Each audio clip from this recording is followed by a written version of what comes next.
Natural justice पे बनाओगे?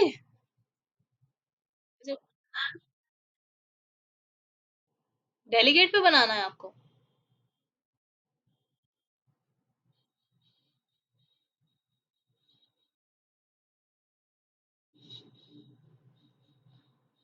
अगर डेलीगेट पे बनाना है तो कितने लोग डेलीगेट लेजिस्लेशन पे बना रहे हैं? और भी कोई है?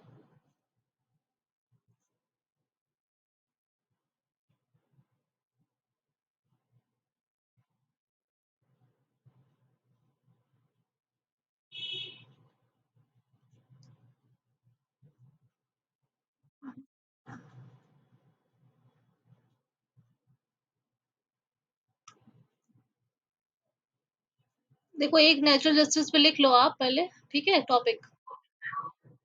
द एप्लीकेशन ऑफ द मत लगाओ। The application of principles of natural justice. Application of principles of natural justice under Indian Constitution,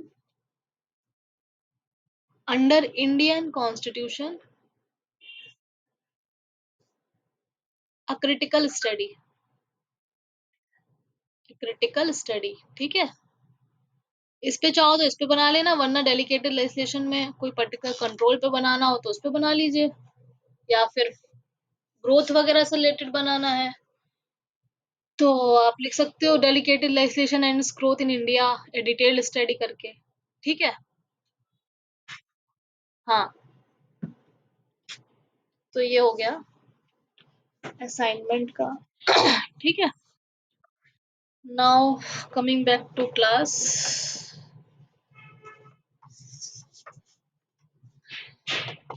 डेलिकेटेड legislation में सब कुछ एक जैसा, बार बार वही चीज, बड़ा बोरिंग टाइप का हो गया। जैसे मैं आपको एडमिनिस्ट्रेटिव लॉ पढ़ा रही हूँ ना, जब मैंने पढ़ा था 7-8 साल पहले, ठीक है, तो हमारी जो मैम थी, उन्होंने उसको इस तरीके से समझाया था कि पूरा बाउंस हो गया था इस मतलब मैनर में, क्योंकि यहाँ पे क्या है ना, आप सिस्टमैटिक नहीं बताओगे अगर, तो हर बुक में जो प्रोसेस एकदम सिस्टमैटिक वे में दिया ही नहीं गया है। अभी मैं उठाई थी बुक आपकी, वेद की, HWR वेड की बुक नहीं आती है जो, काफी पुरानी अच्छी बुक है, 5th एडिशन है ये ऑक्सफोर्ड का। ये मेरे फादर की है, समझो आप कब की दी गई है ये, मतलब 1970 80s की होगी ये बुक, उस टाइम की है, 1988 के पहले की। इसमें उस लेवल पे दिया गया है कि आपको अगर पहले से समझा हुआ है तो ठीक है, वरना आपको इससे समझने वाला मतलब समझ में नहीं आ सकता आपको। और अभी जो हम आपको पढ़ा रहे हैं वो यूपीडी केसरी से पढ़ा रहे हैं, और एक और बुक से पढ़ाते थे, उपाध्याय से, है ना दीक्षा? क्योंकि तुम लोग के पास अभी उपाध्याय है ना, वो मेरी घर पर छूट गई है। उपाध्याय से भी पढ़ाया है हमने, फिलहाल ये केसरी से पढ़ा रहे हैं, तो थोड़ा ठीक दिया गया है इसमें कि समझाने के लिए आपके लिए ठीक है, ठीक है। आप लोगों ने बुक खोली जो पढ़ाया था?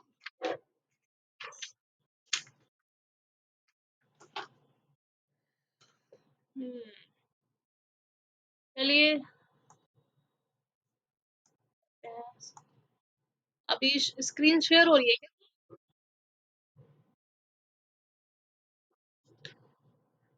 आप लोग को स्क्रीन शेयर हुई? हेलो? अब हुई? ठीक है। तो ये हम लोगों ने जो 3 चीजें जो हम लोग को जुडिशियल कंट्रोल के अंदर पढ़नी है, कहीं ना कहीं एक चीज और देख लो यहाँ पे, जो ये वाला पार्ट है, the enabling act and the delegating statute being unconstitutional, ठीक है। तो जब ये वाला पार्ट की हमने बात की थी, तो कहीं न कहीं इस तरीके की बातें जो हमारा प्रोसीजर कंट्रोल था, उसके अंदर भी आ रही थी। ठीक है? तो हम लोग वहाँ पे क्या कर रहे थे, लेइंग वाला जो कांसेप्ट था वो रख रहे थे, याद है सबको?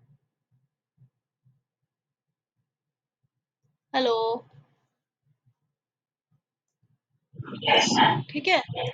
तो कहीं न कहीं ये वाली बात यहाँ पर भी आ रही है। तो अगर देखा जाए,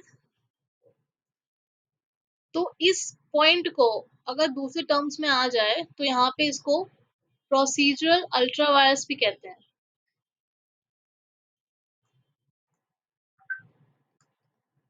ठीक है? इसको हम प्रोसीजरल अल्ट्रावायलेंस भी कहते हैं, क्योंकि यहाँ बात आ गई प्रोसीजर की। जो हमने 1-2 केस लॉस पढ़े थे कि भाई आपको इस पर्टिकुलर प्रोसीजर में करवाना था, पर्टिकुलर एक्ट को आपको पब्लिश करवाना था। आया था कंसल्टेशन एंड पब्लिकेशन वाला, ठीक है? तो उसको हम कहीं न कहीं प्रोसीजरल अल्ट्रावायलेंस भी कहेंगे, क्योंकि ये वाला पार्ट आपके इसके अंदर ही आता है सारी चीज़ें, ठीक है? डिवाइड कर दिया गया है, पर आप इसको कह सकते हो 2 में। और सब्सटेंसिव अल्ट्रावायलेंस जहाँ पे आ जाता है, वो ये वाला पार्ट है। ठीक है? तो किसी-किसी बुक्स में आप देखोगे, इनको इस तरीके से भी बोला गया है, substantive ultra vires and procedural ultra vires, ठीक है? तो हम लोगों ने 2 चीज़ पढ़ ली कि भाई किसी भी डेलीगेटेड लेजिस्लेशन की इनवैलिडिटी 3 चीज़ों पे बेस करेगी। First of all, the enabling act, या फिर जो डेलीगेटिंग स्टैट्यूट होता है, उसके अगेंस्ट है, मतलब दोनों का मतलब एक ही है, दैट्स बीइंग अनकॉन्स्टिट्यूशनल। सेकंड क्या था? The subordinate legislation violating the constitution. अब यहाँ पे सबऑर्डिनेट लेजिस्लेशन क्या कर रहा है? सीधे सीधे आप समझ लो कॉन्स्टिट्यूशन पे यहाँ पे स्ट्राइक कर रहा है, ठीक है? अब यहाँ पे क्या बात आ जाती है जो आज हम पढ़ने वाले हैं, कि subordinate legislation being ultra vires the delegating act. अब डेलीगेटिंग एक्ट कौन सा एक्ट हुआ, बताओ भाई?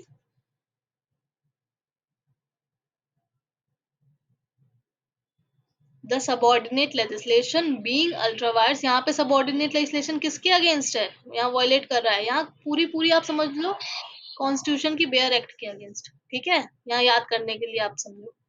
अब यहाँ पे क्या कर रहा है? यहाँ पे जो पेरेंट एक्ट या फिर इनेबलिंग एक्ट है, समझ आ रहा? यहाँ पे पेरेंट एक्ट और या फिर इनेबलिंग एक्ट, कि भाई लेजिस्लेशन ने जो इनेबलिंग एक्ट बनाया वो तो करेक्ट बनाया, ठीक है? वो अनकॉन्स्टिट्यूशनल नहीं बनाया। अब बात आ जाती है इन लोगों की, जिनको हम लोगों ने पावर डेलीगेट की, एडमिनिस्ट्रेटिव बॉडीज ने। अब एडमिनिस्ट्रेटिव बॉडीज क्या कर रही है? जो ये एक्ट बनाया है, इनेबलिंग एक्ट, उसके अगेंस्ट बना रही है लॉज, ठीक है? तो अब सबऑर्डिनेट लेजिस्लेशन क्या कर रहा है? कोई भी ऐसा काम कर रहा है, laws, rules, bylaws, regulations बना रहा है, which is ultra vires the delegating act. Hello? हाँ, यही वाला एक्ट, ये देखो जो इनेबलिंग एक्ट था, जो पावर देता है किसको? लेजिस्लेटिव बॉडी को, जिसमें पावर्स डिफाइन होते हैं कि आपकी लिमिट ये है, ठीक है? अब जो एक्ट बना के तैयार हुआ, पहले तो वही अनकॉन्स्टिट्यूशनल था कि भाई लेजिस्लेशन ने जो बनाया वही गलत बना दिया, ठीक है? उसके अकॉर्डिंग वर्क हो रहा है, तो उसी को जब सामने रख दिया गया, तो देखा गया मेन एक्ट में ही प्रॉब्लम है। इसके ऊपर जुडिशियल कंट्रोल हो गया, जुडिशियल रिव्यू हो गया, ठीक है? सेकंड में हमने देखा कि जो सबऑर्डिनेट लेजिस्लेशन जो बनाए गए, इनेबलिंग एक्ट ठीक था, बट जो सबऑर्डिनेट लेजिस्लेशन बनाया गया, रूल्स बाय लॉज बनाए गए, वो वायलेट कर रहे थे, कॉन्स्टिट्यूशन के अगेंस्ट थे, ठीक है? अब तीसरे में क्या हुआ? अब सबऑर्डिनेट लेजिस्लेशन कॉन्स्टिट्यूशन के अगेंस्ट ना होकर जो मेन एक्ट था, जिसके अकॉर्डिंग वर्क करना था, उसके अगेंस्ट आ गया, ठीक है? तो ये तीसरी कंडीशन में जिसने आपको पावर दिया, आप उसी के अगेंस्ट आ गए हैं, ठीक है? हम्म। अब हम यहाँ पे केस लॉस के थ्रू ही इनको भी पढ़ेंगे।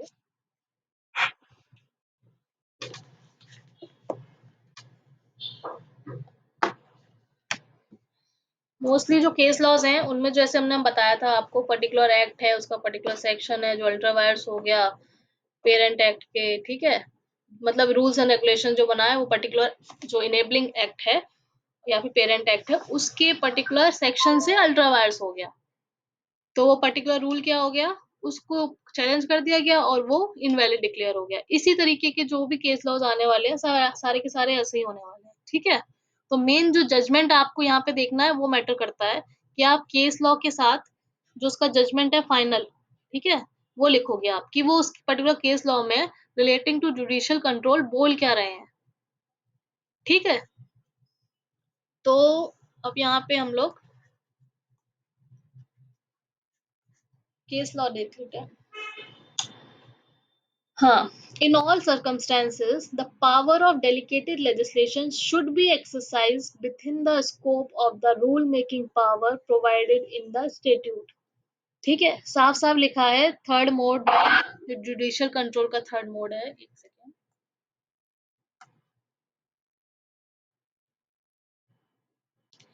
साफ साफ लिखा हुआ है कि कोई भी पावर जब आप एक्सरसाइज करते हो, किसकी बात हो रही है यहाँ पे बात हम कर रहे हैं सबऑर्डिनेट लेजिस्लेशन की, ठीक है, एडमिनिस्ट्रेटिव बॉडीज की बात कर रहे हैं कि भाई आप जब भी कोई रूल्स एंड रेगुलेशंस बनाते हो तो आपको कैसे बनाने हैं, with in the scope, scope में रहकर बनाने हैं, ठीक है, जो आपको किसने प्रोवाइड किया है, the rule making power provided in the statute, ठीक है, that is the enabling act और द पेरेंट एक्ट, इसके अकॉर्डिंग आपको चीजों को फ्रेम करना है यहाँ पे।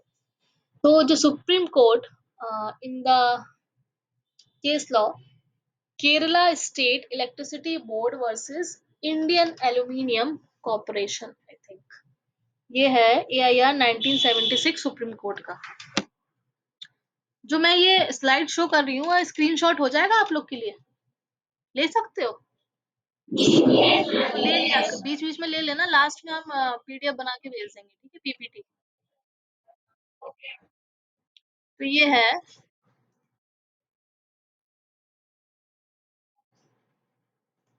केरला स्टेट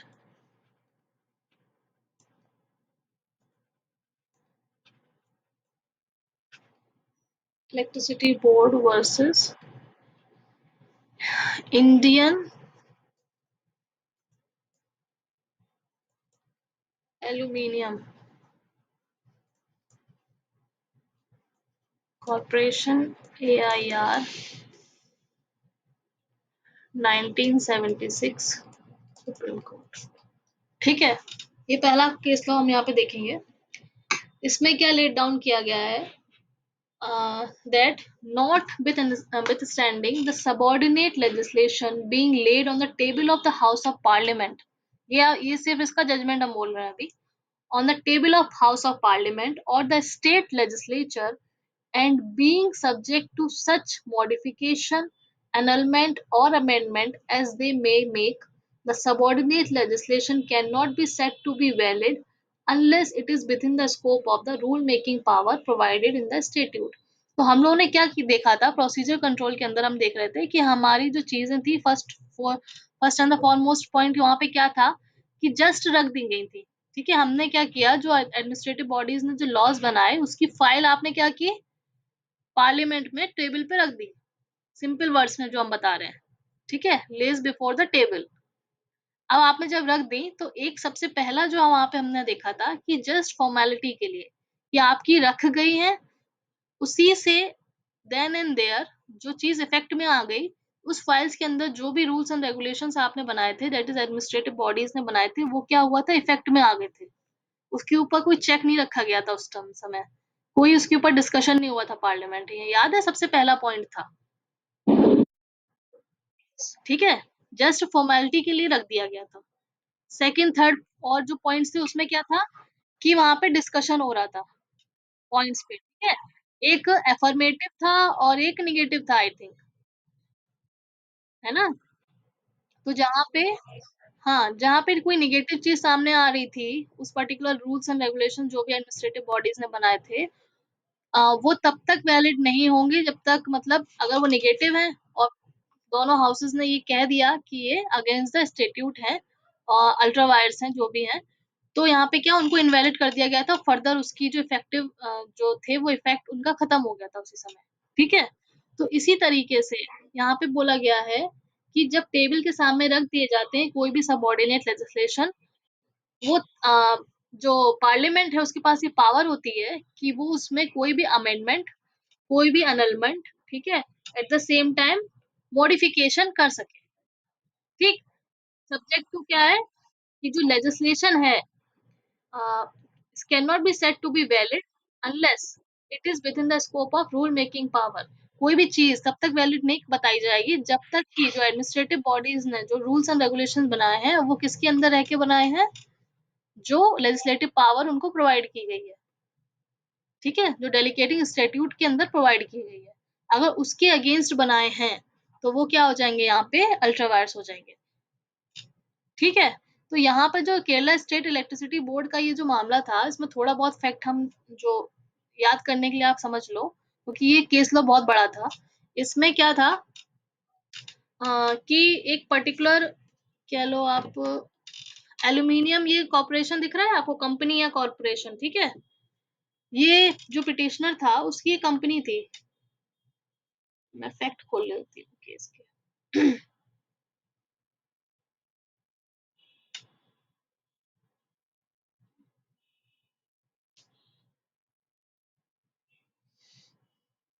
हम्म,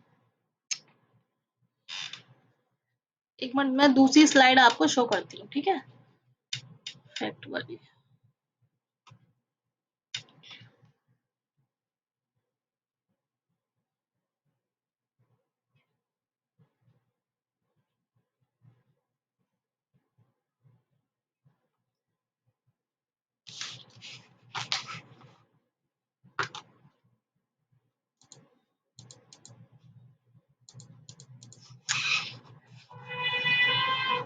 हेलो।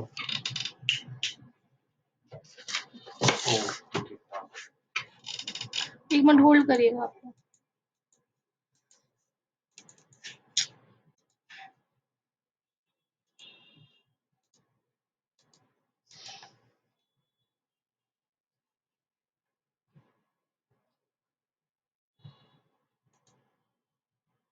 शो हो रहा है,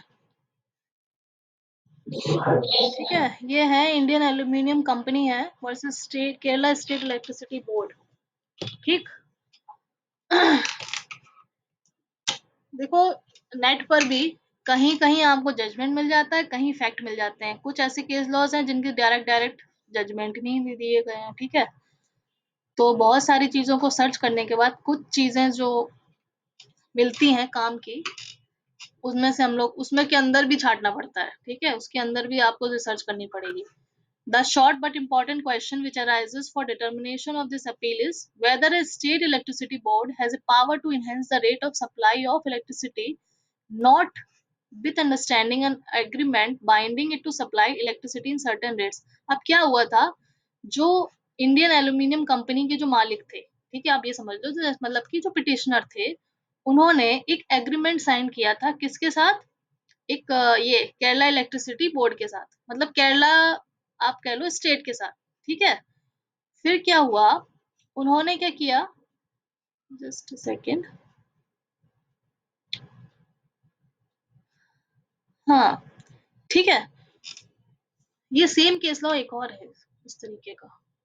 हम्म, उसमें इन्होंने एक एग्रीमेंट किया कि भाई केरला जो गवर्नमेंट है उसके साथ, कि आप मुझे इतने पर्टिकुलर रुपीस में जो इलेक्ट्रिसिटी है वो प्रोवाइड करेंगे। सर्टेन रेट होता है ना, जैसे कि यूनिट के हिसाब, वो क्या होता है रेट, इलेक्ट्रिसिटी रेट जो सप्लाई होता है उसके हिसाब से, मतलब कुछ रेट कम करके इन्होंने एक एग्रीमेंट बनवाया केरला से, जो स्टेट थी उसके हिसाब से एक इन्होंने एग्रीमेंट साइन किया, ठीक है, रिगार्डिंग क्या, less than the cost of generation distribution supply of electricity से रिलेटेड, कि मतलब कम पैसों में, क्योंकि इनकी फैक्ट्रीज वगैरह थी, इनको क्या करना होता था, alumina and reduction of alumina into aluminium, ठीक है।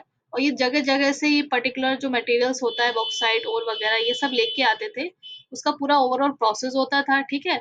The petitioner carried on bauxite mining at the quarries in Bihar and also set up factory in Bihar for dressing bauxite ore। तो ये बॉक्साइट वगैरह को एल्यूमीनियम में convert करने के लिए पूरा प्रोसेस इनका था। उसमें क्या था, मेथड ऑफ इलेक्ट्रोलाइसिस, इलेक्ट्रोलिसिस जो होता है ना उसके थ्रू होता था। इन विच क्या होता था, electrical energy is the primary raw material. तो जो इलेक्ट्रिकल एनर्जी थी वो क्या था, एक तरीके का प्राइमरी रॉ मटेरियल था बनाने के लिए, ठीक है।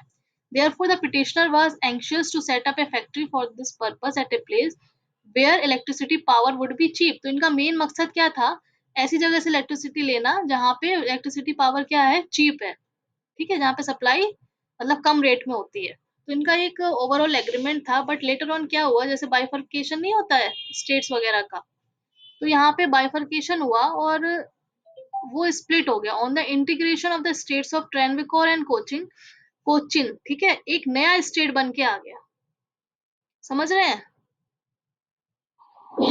एक स्टेट के संग इनका हुआ था, जैसे आप कह लो पंजाब हरियाणा वाला, यहाँ पे जब पंजाब का बाइफर्केशन हो गया, ठीक है, तो उसमें हरियाणा वगैरह बन के आ गया। तो यहाँ पे जो ऑलरेडी जो एग्रीमेंट किए गए होंगे पंजाब स्टेट के साथ, वो क्या हो गए यहाँ पे, एक वहां पे इनवैलिडिटी एक क्वेश्चन हो गई उनकी, ठीक है। इसी तरीके से यहाँ पे हुआ, इन्होंने किया तो उनके संग था, बट यहाँ पे बाइफर्केशन हो गया यहाँ पे, ठीक है, एक न्यू न्यू स्टेट फॉर्म होके आ गई। अब बात आई कि भाई जो पुराना जो हमारा एग्रीमेंट था, जिसके अकॉर्डिंग कि जो पैसे वगैरह यहाँ पे जो इलेक्ट्रिसिटी चार्ज थी वो कम लग रही थी, एज कंपेयर जो नया एग्रीमेंट यहाँ पे इनके ऊपर डाल दिया गया, उसको चैलेंज कर दिया पिटिशनर ने कि मेरा ऑलरेडी जो पर्टिकुलर एग्रीमेंट था वो इतने साल का था, और अभी जो नया एग्रीमेंट जो प्रिंसिपल एग्रीमेंट हो गया और एक हो गया सप्लीमेंट्री एग्रीमेंट, उसके अकॉर्डिंग इनके चार्जेस क्या हैं वो ज्यादा हो गए थे। वो किसने लगा दिए थे यहाँ पे, इलेक्ट्रिसिटी बोर्ड ने, ठीक है।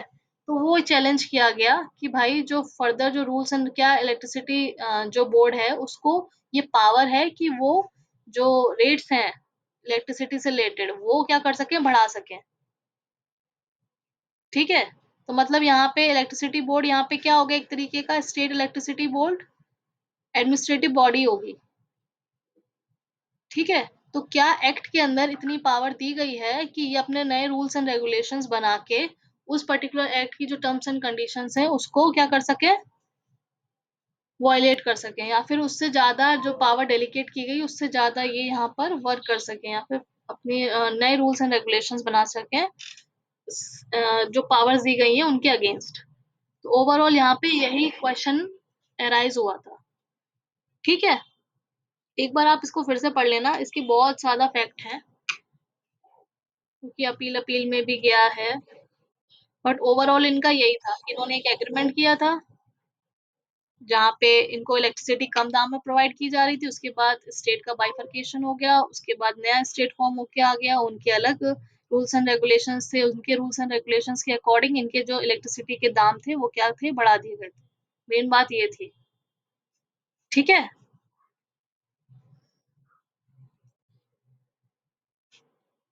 समझ में आया कि नहीं आया, इसमें थोड़ा बहुत फैक्ट, ठीक। थोड़ा बहुत बस यही है इसका जो आपको ध्यान में रखना है। मेन आपको यहाँ पे जो जजमेंट है ना, जो जजमेंट में जो डेलिकेटिंग वर्ड का से रिलेटेड जो भी यहाँ पे दिया गया है वो आपको लिखना होगा, ठीक है। क्योंकि एक पर्टिकुलर केस में तरह तरह की इश्यूज उठाए जाते हैं, ठीक।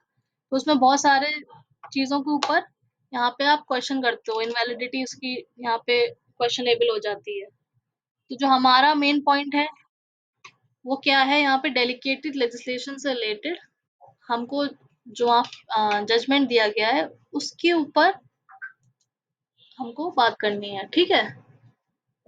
ये हम आपको शेयर कर दें, ये लिंक, ठीक है, ये हम शेयर कर देंगे। उसके बाद एक केस ये हो गया। नाउ आपका जो नेक्स्ट केस आया है वो है, अब इसमें भी सीधे सीधे जो कुछ केस लो ऐसे लिखने हैं आपको जिसमें आपको जरूरत नहीं है फैक्ट वगैरह लिखने की, ठीक है। तो एक और केस है जो आप ये मतलब याद में रखना, जो जिसका जजमेंट छोटा है याद भी रहेगा। इसमें क्या है, तात्या साहिब रामचंद्र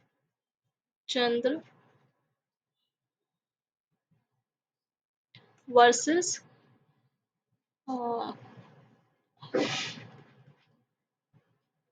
नवनाथ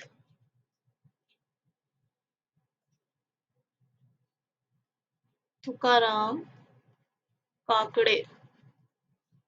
ठीक है, ये कहाँ का केस है? AIR 2015। ये 2015 का है, इसलिए लिख लेना इसको। तात्या साहेब रामचंद्र वर्सेस नवनाथ TIA, नवनाथ तुकाराम काकड़े। ठीक है, इसमें सीधे सीधे इन्होंने बोला है, द बॉम्बे हाई कोर्ट का ये केस है। ठीक है, इसमें बोला है, Bombay high court further observe, जो भी फैक्ट्स रहे होंगे, the provision contain in the subordinate legislation can not prevail. ठीक है, जो भी प्रोविजंस सबॉर्डिनेट लेजिस्लेशन में दिए गए हैं वो तब तक प्रिवेल नहीं होंगे, मतलब इफेक्टिव नहीं होंगे, जब तक कि जो मेन इनेक्टमेंट है उसकी रिक्वायरमेंट्स को फुलफिल नहीं करते। ठीक है, इसमें छोटा सा 2 लाइन का आपको लिखना है, बट ये इंपॉर्टेंट हो जाता है, एक तो नया है, 2015 का केस लॉ है, तो इसमें जो आपको मेंशन करना है, the provision contained in the subordinate legislation, कोई भी प्रोविजन जो कि सबॉर्डिनेट लेजिस्लेशन द्वारा बनाए गए हैं, दैट इज एडमिनिस्ट्रेटिव बॉडीज द्वारा बनाए गए हैं, वो तब तक प्रिवेल नहीं करते, इफेक्टिव नहीं हो जाते, जब तक कि वो मेन इनेक्टमेंट जो है, मेन इनेक्टमेंट मतलब जो इनेबलिंग एक्ट है या फिर जो पेरेंट एक्ट आप लोग समझ लो, उसके जो रिक्वायरमेंट्स हैं उसको फुलफिल नहीं करेंगे, तब तक वो फर्दर इफेक्टिव नहीं होंगे। ठीक है, इसका ये तात्या साहेब रामचंद्र का यही ऑब्जर्व किया गया है कोर्ट के द्वारा। इसका फैक्ट चाहो तो देख लेना एक बार। ठीक।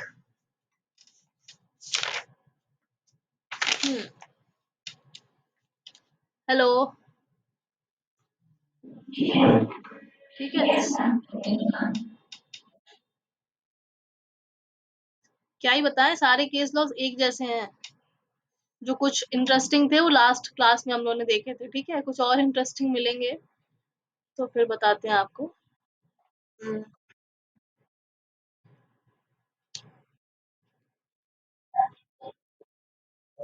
हाँ, पूरा एडमिनिस्ट्रेटिव लॉ बोलेंगे, आपकी मैम हो क्या हम बोल रहे हैं। ठीक है, तो आप लोग क्या पढ़ोगे, हमने बोल दिया अगर। रिकॉर्डिंग हो रही है। VC सर हमको बताएंगे, ये मैम भाई पढ़ाएंगे क्या, खुद ही बोरिंग बोल रही है। हमारे टाइम पे समझ नहीं आया था।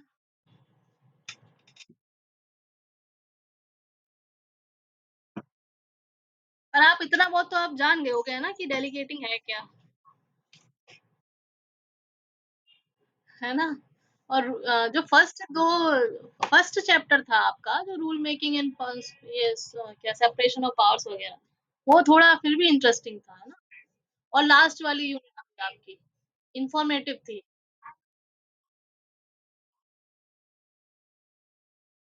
हाँ, नेचुरल जस्टिस तो आपने बहुत बढ़िया तरीके से पढ़ा है, केस लॉस के साथ, है ना। हाँ, इतना हमको नहीं बताया गया था कुछ भी, हमने उस दिन भी कहा था। और जो लास्ट फोर्थ यूनिट है आपकी, वो भी काफी अच्छे से, जो आपने पार्लियामेंट्री बॉडीज पढ़ ली, जो यहाँ पे क्या थी आपकी, क्या थी, कमिटीज वगैरह थी, है ना, वो भी काफी आपको नॉलेज होगी उसके बारे में। ठीक है, अभी थोड़ा और इंटरेस्ट आएगा शायद जब हम लोग फंडामेंटल राइट्स से रिलेटेड, नहीं, लेजिटिमेट एक्सपेक्टेशंस वगैरह वगैरह थोड़ा पढ़ेंगे। ये तो ओवरऑल ऐसे ही है। कहाँ गया आपका। अब थोड़ा एक दो केस और देख लेते हैं हम लोग। अब देखो, ये हम लोगों ने क्या किया, जो हम लोगों ने, ये देखो, ये स्लाइड जो थी इसमें हम लोगों ने देखा फर्स्ट सेकंड थर्ड, ये मेन पॉइंट्स हैं, ठीक है, इसलिए हम ये बता रहे हैं क्योंकि कंफ्यूज हो जाओगे। ये तीनों मेन पॉइंट्स हैं। अब जो चीजें स्टार्ट होने वाली हैं, जो मैं स्टार्ट करने वाली हूँ, वो थर्ड पॉइंट के अंदर की बातें हैं, समझ रहे हैं।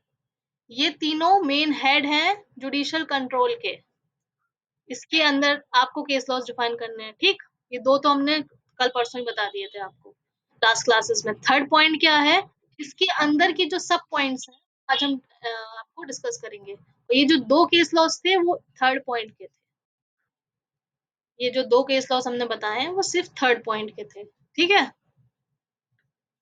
अब हम लोग बात कर लेते हैं थर्ड पॉइंट के सब पॉइंट्स की। तो अब यहाँ पे आ जाते हैं various circumstances in which subordinate legislation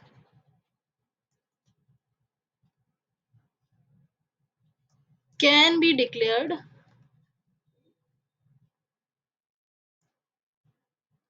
ultra vires। ठीक है, अब वेरियस सर्कमस्टेंसेस की बात करेंगे। अब सबऑर्डिनेट लेजिस्लेशन के अंदर बहुत सारी चीजें आ जाएंगी। ठीक है, अब कोई भी एक पर्टिकुलर पर्सन है, वो बहुत तरीके की गलतियां कर सकता है ना। तो यहाँ पे उन्हीं गलतियों की बात हो रही है। कौन कौन से ऐसे सर्कमस्टेंसेस आएंगे जब हम सबऑर्डिनेट लेजिस्लेशन को डिक्लेयर करेंगे अल्ट्रा वायर्स। और यहाँ पे जो मेन हेडिंग क्या थी कि the subordinate legislation being ultra vires the delegating act. तो बात यहाँ पे डेलीगेटिंग एक्ट के अंदर की होगी। ठीक है, कि मेन हेडिंग है हमारी कि ये जो उन्होंने बनाया है एडमिनिस्ट्रेटिव बॉडीज ने, वो डेलीगेटिंग एक्ट के अगेंस्ट बनाया है। अब ऐसे अगेंस्ट तो बना दिया, अब उसके अंदर की बात हो रही है कि भाई ऐसे कौन कौन से सर्कमस्टेंसेस आएंगे कि जहाँ पे सबऑर्डिनेट लेजिस्लेशन जो डेलीगेटिंग जो एक्ट है उसके अगेंस्ट वर्क कर सकती है। कौन कौन से पॉइंट्स ऐसे सर्कमस्टेंसेस आ सकते हैं जहाँ पे हम डिक्लेयर कर देंगे इसको अल्ट्रा वायर्स। ठीक है, तो पहला क्या है, when the subordinate legislation is in excess of the power of delegated authority। अब पहली बात आ गई excess, access to the power of delegating delegated authority। ठीक है, अब यहाँ पे क्या कर रहे हैं, एक्सेस पावर यूज कर रहे हैं, जितनी पावर दी गई है उससे एक्सेस वर्क कर रहे हैं। ठीक, तो यहाँ पे लिखा है when the subordinate authority exercises the power of rule making power exercises the power of rule making beyond the principle and objects laid down in the act। ठीक है, अब कहाँ के principles and object, delegating act के। ठीक है, उससे जो रूल मेकिंग अथॉरिटी जो आपको दी गई है उससे ज्यादा आप यहाँ पे काम कर रहे हो।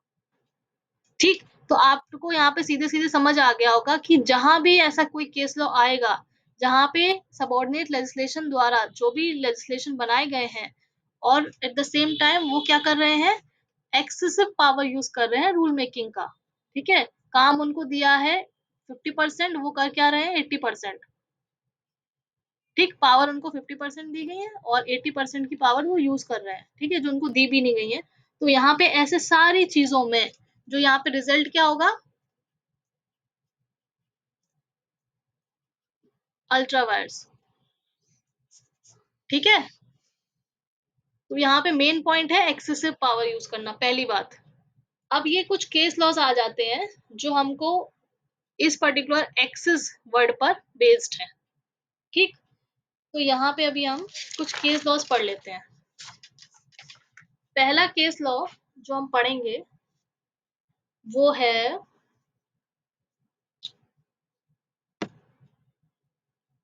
हम्म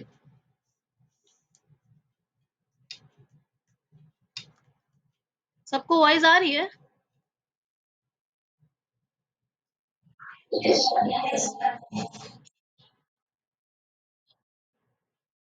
Tahir Hussain versus district board Muzaffarnagar. Muzaffarnagar, ये कहाँ का है, AIR 1954 सुप्रीम कोर्ट। ठीक है, Tahir Hussain versus district board Muzaffarnagar, AIR 1954 supreme court. इसमें क्या हुआ, एक बाई लॉ बनाया गया। इस केस में एक बाई लॉ बनाया गया। बाई लॉ किसके अंदर आता है, लॉ की डेफिनेशन के अंदर आता है। ठीक है, जो इसकी पावर किसको होती है बनाने को, एडमिनिस्ट्रेटिव बॉडीज को। तो a bylaw was made by the board which prohibit the running of any cattle market, एक ऐसा बाय लॉ बनाया गया जो पूरा का पूरा प्रोहिबिट कर रहा था किसको, कैटल मार्केट को रन करने से। कैटल को हिंदी में क्या कहते हैं?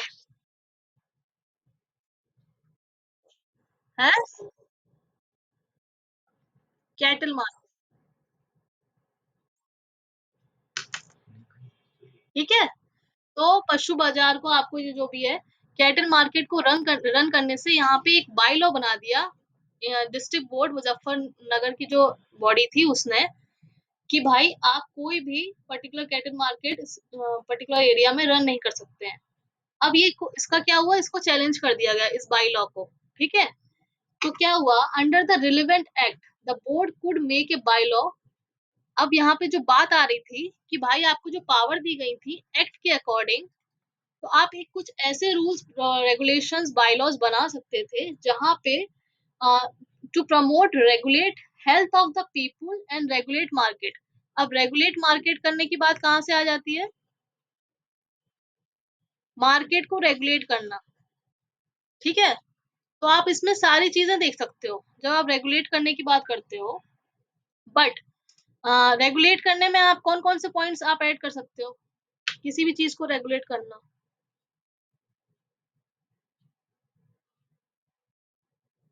बताओ दीक्षा। शिव बताइए कौन कौन बैठा है आज।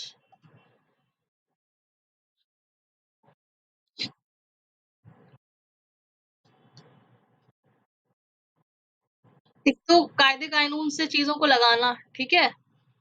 एक कुछ रूल्स एंड रेगुलेशन जो फ्रेम कर दिए जाते हैं ना किसी भी, जैसे कि आप एग्जीबिशन वगैरह लगती है, ठीक है, उस टाइप की। हाँ, वो सारी टर्म्स एंड कंडीशन यहाँ पे जो मुजफ्फरनगर जो डिस्ट्रिक्ट बोर्ड है उसको पावर है डालने की, ठीक है, उसको चीजों को रेगुलेट करने की, कि ताकि जो लॉ एंड ऑर्डर बना रहे एक तरीके से, ठीक है। बट यहाँ पे इन्होंने क्या किया, सीधे सीधे प्रोहिबिट कर दिया। हो सकता है लॉ एंड ऑर्डर को मेंटेन करने के लिए इन्होंने क्या क्या किया, यहाँ पे कैटल मार्केट को रन करने से ही प्रोहिबिट कर दिया, ठीक है। हाँ, ऐसे ही, ठीक है। तो रूल्स एंड रेगुलेशन फ्रेम करके लॉ एंड ऑर्डर को मेंटेन करके आप कोई भी चीज को करते हो तो एक रेगुलेट मैनर में आप कर रहे हो, सेम प्रोसेस यहाँ पे को पावर दी गई थी एक्ट के थ्रू ये सी सारी चीजें करना, और वो होता भी है। किसी भी आप ब्यूरोक्रेट्स वगैरह को ले लो, उनकी मेन पावर्स क्या होती हैं, चीजों को अच्छे से इम्प्लीमेंट कैसे करवाया जाए, ठीक है, अकॉर्डिंग टू द सोसाइटी जहाँ पर वो हैं, ठीक है, कल्चर उनके अकॉर्डिंग के अकॉर्डिंग, हर चीज के अकॉर्डिंग जो पर्टिकुलर जगह पे वो है उसके अकॉर्डिंग वहां पे चीजों को फ्रेम करके बायलॉज रूल्स रेगुलेशन बना के वर्क करना होता है। तो यहाँ पे वो चीज की गई, बट यहाँ पे इन्होंने सीधे सीधे एक बायलॉ बना दिया कि भाई कैटल मार्केट रन नहीं किया जाएगा, ठीक है। इस पर्टिकुलर चीज को यहाँ पे क्या हो गया, चैलेंज कर दिया गया, ठीक है। तो यहाँ पे क्या कहा गया कि ये जो बायलॉ बनाया गया है this was beyond the board jurisdiction, जो भी बनाया गया है by law that is beyond board jurisdiction, ठीक है। तो यहाँ पे इन्होंने क्या किया था, इनको पावर मिली थी बाय लॉज रूल्स रेगुलेशंस बनाने की, पर इन्होंने क्या चीज की, एक्सेसिव पावर यूज किया, समझ आया, ठीक, सीधे सीधे बंद करवा दिया, ठीक है। इसलिए यहाँ पे ये केस लॉ हम लोग ऐड कर देते हैं एक्सेस के अंदर, ठीक। तो याद रखिएगा ये कैटल वाला केस है,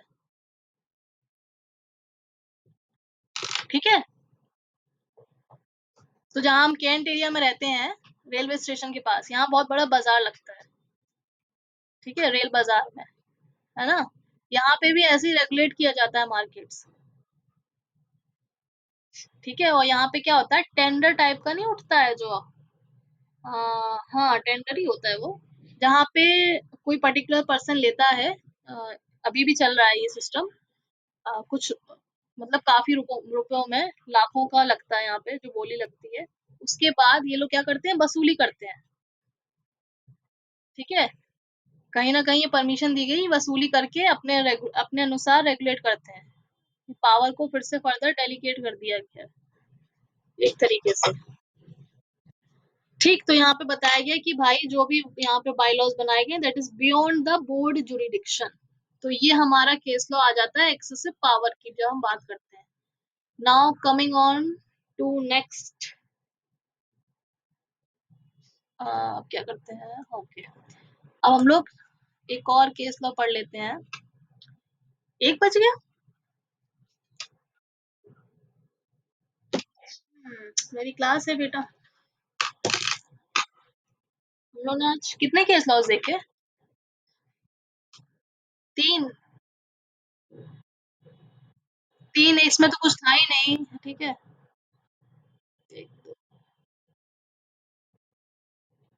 चलिए इसका कल पढ़ेंगे हम लोग, ठीक है, मेरी क्लास है 1 बजे से, ठीक। इसका स्क्रीनशॉट ले लेना ताकि केस याद रहे। और 1 मिनट होल्ड करिएगा, अटेंडेंस ले लेते हैं।